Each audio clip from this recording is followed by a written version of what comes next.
Hello gars, j'espère que vous allez bien. Donc bienvenue sur ma chaîne, c'est Rebecca, c'est encore moi, de la chaîne Opportunity of Success, la chaîne qui vous parle des opportunités d'affaires, des opportunités de business, enfin de tout ce qui est susceptible de pouvoir augmenter votre source de revenus, de pouvoir augmenter votre compte bancaire, de pouvoir élargir vos horizons. Donc si ce thème vous intéresse, je vous encourage donc à vous abonner, à liker et à partager. Donc aujourd'hui encore, nous allons aborder un thème qui est très intéressant, un thème qui est attendu par beaucoup de personnes parce que dans ma précédente vidéo, je parlais de comment est-ce qu'on peut faire pour finir riche lorsqu'on vient d'une famille pas assez aisée. Donc, on avait dit qu'il fallait bosser, qu'il fallait se battre, qu'il fallait aller de l'avant, qu'il fallait également trouver des idées qui peuvent vous emmener à avoir au moins 5 000 francs par jour. Donc, aujourd'hui, nous allons encore aborder 5 idées de business que vous pouvez faire et qui est adopté, du moins des idées qui sont adaptées à l'Afrique. Des idées qui en Afrique peuvent vous rapporter gros si vous tenez le coup ici, vous vous battez. Donc c'est juste après le générique.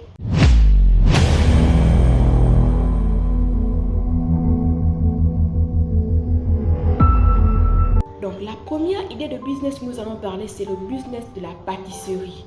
C'est un business qui peut être négligé, mais lorsqu'il est fait, peut rapporter gros. Pour la petite histoire, alors que j'étais encore au lycée, pendant les vacances, c'était un business que je faisais. Je vendais des pâtisseries à 100 francs et par jour, je pouvais avoir un bénéfice de 5 000 francs et voire même plus. Donc, si vous êtes intéressé par le fait de vous faire de l'argent, on peut commencer petit et puis au fur et à mesure s'agrandir. Moi, à l'époque, j'étais au lycée, donc j'ai pas jugé de pouvoir agrandir la chose. Moi, j'ai pas pensé à ça sur le coup. Mais aujourd'hui, je reviens donc encore avec cette idée en vous disant que oui, elle est négligée, elle est peut-être petite, mais ça peut vous rapporter gros. Ça peut même vous aider à vous emmener à ouvrir après quelque chose de plus grand. Donc, comment faire pour commencer le business de la pâtisserie? Lorsqu'on parle de pâtisserie, on ne parle pas forcément des gros gâteaux, on ne parle pas forcément d'être expert, mais vous pouvez connaître juste comment est-ce qu'on fait ces petites madeleines qui sont bonnes, qui sont assez intéressantes. Et en les vendant par jour, comme je disais, vous pouvez vous faire 5 000 francs, voire même plus si vous êtes très organisé, si vous vous mettez à fond.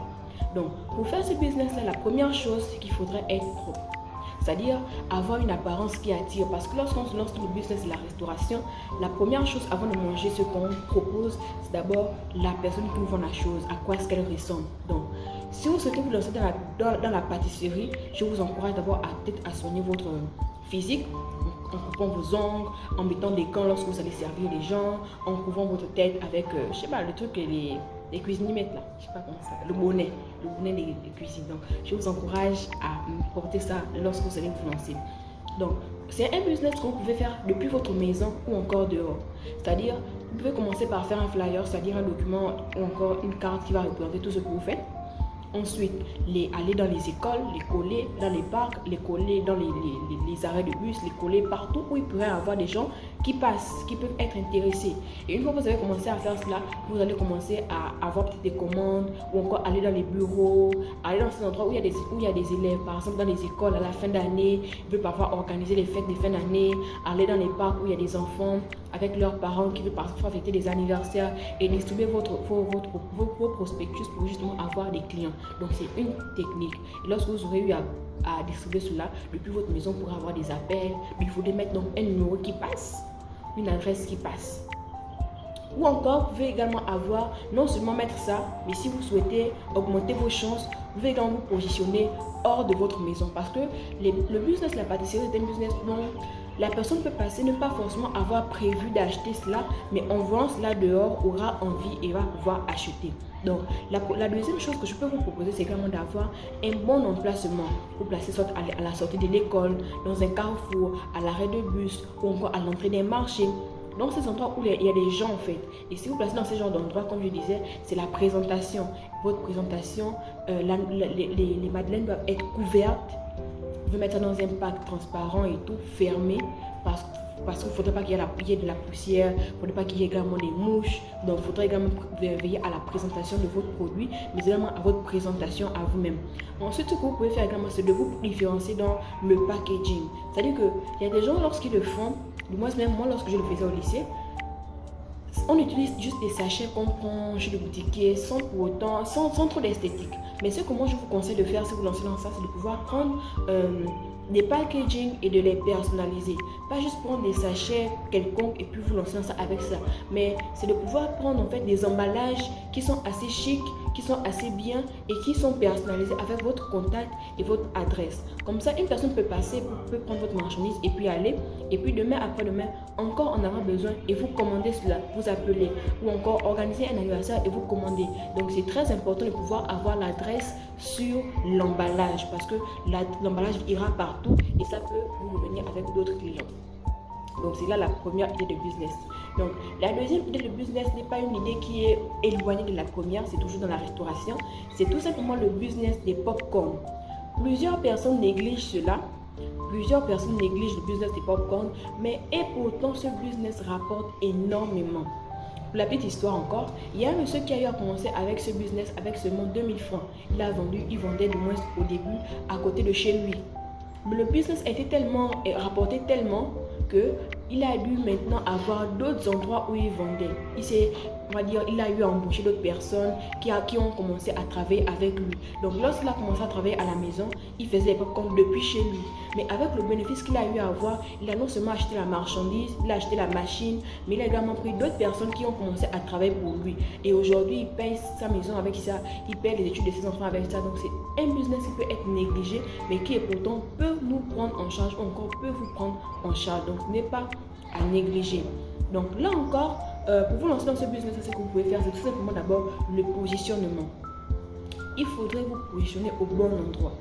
Dans un endroit où il y a des enfants, dans un endroit, dans un carrefour, à la sortie des écoles, dans des parcs où les enfants viennent jouer avec leurs parents. Donc ce que je vous conseille de pouvoir, c'est de pouvoir répertorier tous les endroits où vous pensez pouvoir avoir des enfants. Parce que qui dit enfant dit parent, qui dit parent argent. Donc vous mettez juste là et puis il y aura des personnes qui pourront acheter votre marchandise. Une fois de plus, lorsqu'on fait le business dans la restauration, c'est la prestance. Vous devez donc être propre et mettre tout ce qu'il faut pour que justement votre marchandise soit encore plus appréciée. Mais également une autre chose que je disais dans le business précédent, c'est le packaging. Il faudra avoir non pas juste un sachet où vous allez mettre à l'intérieur du lait, des pop-corn et des sucres. Non, cela tout le monde le fait déjà. Une chose que vous pouvez faire qui va vous différencier, c'est justement votre packaging. C'est que lorsque vous servez la personne, même si elle ne pensait peut-être pas acheter la chose parce que vous êtes positionné au bon endroit, c'est-à-dire la personne passe, elle ne pensait pas acheter, mais parce que vous êtes au bon endroit, elle achète. Mais en achetant et en partant, sur votre packaging, il doit y avoir votre contact, vos coordonnées, de telle sorte que si elle part ailleurs, elle pourra toujours vous appeler. Et par exemple, vous pouvez faire à la fois les pop-corn et comme je disais à côté, les pâtisseries ou encore les crêpes. Et comme ça, la personne, lorsqu'elle part la prochaine fois pour un anniversaire, pour un événement, elle pourra vous contacter pour avoir encore plus de ce que vous faites déjà. Et il y a une chose, c'est que lorsqu'on a le bon packaging, par exemple, lorsqu'on utilise les sachets prennent beaucoup de pop-corn. Alors qu'il y a des packagings spéciaux pour les pop-corn que vous pouvez utiliser qui ne prennent pas nécessairement beaucoup de pop-corn. Également, le packaging va avec le prix. Lorsque les autres utilisent juste des sachets pour vendre leur pop-corn, mais si vous avez un packaging qui se différencie, au lieu de vendre la chose à 100 francs, vous allez la vendre peut-être à 300 ou encore à 500. Parce que l'emballage également, à cause de l'emballage, on peut se dire ce qu'il y a à l'intérieur forcément vaut le prix. Donc c'est cela donc dans tous les secteurs du commerce. Si votre emballage est beau, ce que l'autre peut vendre à 100 francs, mais à cause de votre emballage, vous pouvez le vendre même à 500 voire plus cher. Donc misez vraiment sur le packaging et puis vous pourrez également justement faire plus d'argent, augmenter votre chiffre d'affaires. Le packaging parfois ne prend pas assez de popcorn. Avec un bon packaging, vous pouvez vendre votre marchandise plus cher. Il faudrait juste être propre, bien vous positionner, puis vous pourrez vous lancer dans cela. C'était donc là le deuxième business que vous pouvez vous lancer en Afrique et qui pourrait marcher. Donc la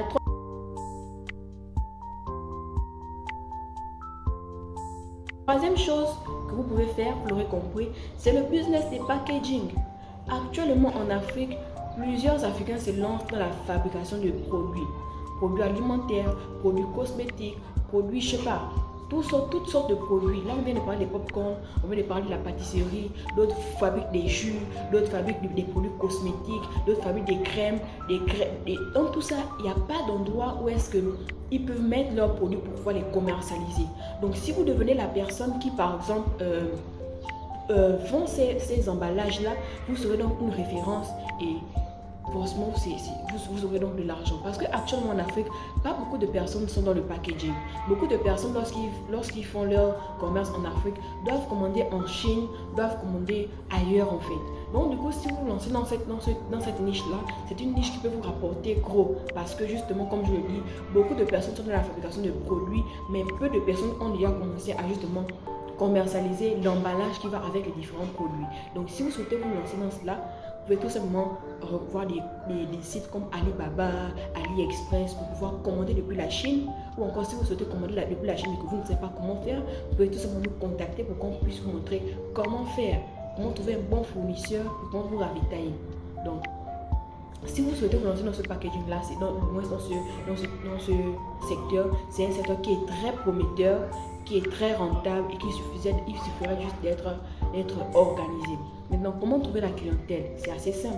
Allez sur Facebook, allez sur Instagram, allez sur TikTok, tapez, cherchez des personnes qui produisent de la marchandise. Vous voyez à quel prix est-ce qu'ils le font. Et vu que vous êtes en train de commencer, vous réduisez légèrement, vous commandez depuis la Chine et puis vous le revendez cela. Et lorsque vous aurez de la notoriété, après vous pouvez maintenant augmenter les prix.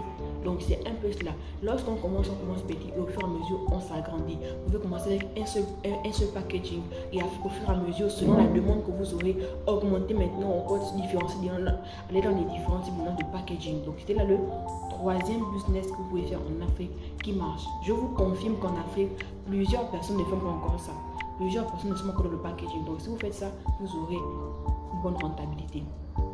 Donc la troisième chose que vous pouvez faire, c'est la quatrième chose, pardon, que vous pouvez faire si vous êtes en Afrique, c'est tout simplement le business des locations. Vous savez, pour organiser certaines choses, pour organiser certains événements, il y a des éléments qu'on utilise mais qui n'ont pas nécessairement servi sur le long terme. Les robes de mariée, parfois la sonorisation, parfois les ustensiles par exemple de cuisine sont toujours demandés. Je veux dire, les assiettes ne sont toujours pas suffisantes, les cuillères, couverts et autres, les chaises, les tentes. Ce sont des choses qui ne sont pas utilisées tout le temps. Donc une personne lambda peut ne pas avoir ça, mais pour l'événement qu'elle organise, aura besoin de ça. Donc si vous vous positionnez en tant qu'une personne qui met en location ce genre de choses, vous aurez toujours de l'argent. Parce que croyez-moi, en Afrique, il y a trop de fêtes. Il y a tout le temps des fêtes. Même dans les endroits les plus réguliers, on se dirait que c'est un endroit calme. Mais si vous lancez dans ce genre de choses, vous vous rendez compte que tout le temps, il y a des gens qui fêtent. Donc, si vous vous lancez dans le business de location, vous pouvez cibler quelque chose. Par exemple, les chaises, ou encore les tentes, ou encore la sonorisation. Parce que quand on organise quelque chose, on a toujours besoin de baffes, on a toujours besoin de micros. Donc, si vous lancez dans cela, vous aurez toujours des entrées financières. Ou encore les robes de mariée. Une dame qui veut se marier, peut-être n'a pas assez de moyens pour acheter toute une robe. Ou encore c'est juste une robe qui va servir pour une seule soirée. Donc la dame ne va pas acheter une robe juste pour la seule soirée. Donc si vous la mettez en location, elle pourra venir peut-être la prendre et puis après la rendre. Donc c'est un business dans lequel vous pouvez également vous faire beaucoup d'argent. Parce que tout le temps, il y a des gens qui sont à la demande. Vous pouvez choisir le business dans lequel vous pouvez commencer. Vous pouvez peut-être pas commencer avec tout. Peut-être choisir un seul truc comme la sonorisation ou encore les chaises, vous ravitailler, commencer à faire le prospectus. Tout se passe carrément dans le bouche à oreille, aller coller les affiches, poster sur les réseaux sociaux, Facebook, TikTok, ce sont les réseaux que tout le monde utilise actuellement. Beaucoup utilisent ça juste pour passer du temps, mais d'autres utilisent ça également pour se faire de l'argent. Donc vous pouvez vous mettre dans le lot de ceux-là qui utilisent ça également pour se faire de l'argent. Allez-y, postez et vous aurez des retours. Là, c'était là le quatrième business que vous pouvez faire. C'est un business que si vous le mettez, vous pouvez vraiment avoir de l'argent. Si vous êtes organisé également, parce que c'est un business que si vous n'êtes pas également organisé, lorsque l'argent viendra, comme dans tous les business, vous n'allez pas réinvestir ça ailleurs. Donc, le dernier business que nous allons voir ensemble, c'est tout simplement le business des livraisons. Actuellement, c'est un business qui n'est pas très exploité en Afrique. C'est vrai que certains commencent dans certains pays comme le Sénégal, on commence un peu déjà à se lancer dans les livraisons, mais beaucoup de gens ne le font toujours pas. Ce qui signifie que dans le fond, à quoi sert la livraison? Je viens de vous parler de différents business. Lorsqu'on parle de business, on parle également de clientèle. Donc, beaucoup de personnes auront besoin de se faire livrer leurs produits à des clients.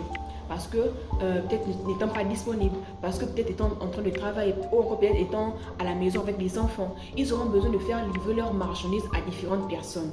Donc, si vous mettez dans le business des livraisons, entrez en contact avec ces entreprises, ces industries, encore ces personnes qui sont dans la pâtisserie, qui sont peu importe le domaine. Ils sont des clients, ils veulent livrer leurs marchandises. Donc, rapprochez-vous de ces personnes-là présentez-vous comme étant un livreur. Vous pouvez avoir une moto, vous pouvez avoir un vélo. Moi, j'ai vu dans une vidéo YouTube une personne qui était aux États-Unis qui faisait des livraisons avec un vélo. Donc, vous n'avez peut-être pas les moyens d'acheter une moto ou une voiture, mais achetez un vélo pour commencer. Vous achetez un vélo pour entrer en contact avec les différentes personnes qui produisent des différentes marchandises.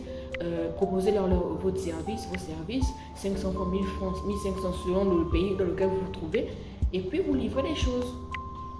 Ou encore, il y a encore des personnes là, des professionnels qui sont dans des entreprises qui n'ont peut-être pas le temps d'aller au restaurant à midi. Vous pouvez être la personne qui fait les tours entre le restaurant et l'entreprise pour les livrer de la nourriture. Mais l'une des choses qu'il faudrait mettre en place, sur lesquelles il faudrait mettre l'accent si vous mettez dans le business de livraison, c'est la ponctualité. Si la livraison doit être faite à 15h, ne la faites pas à 15h10, sinon vous perdez le client. Une autre chose également, la courtoisie ou encore le respect. Parce que souvent, lorsque on est dans ce business-là, on va être à la fois en rapport avec les clients des gens, pas encore également avec des fournisseurs ou encore avec des entreprises. Donc, si vous n'êtes pas que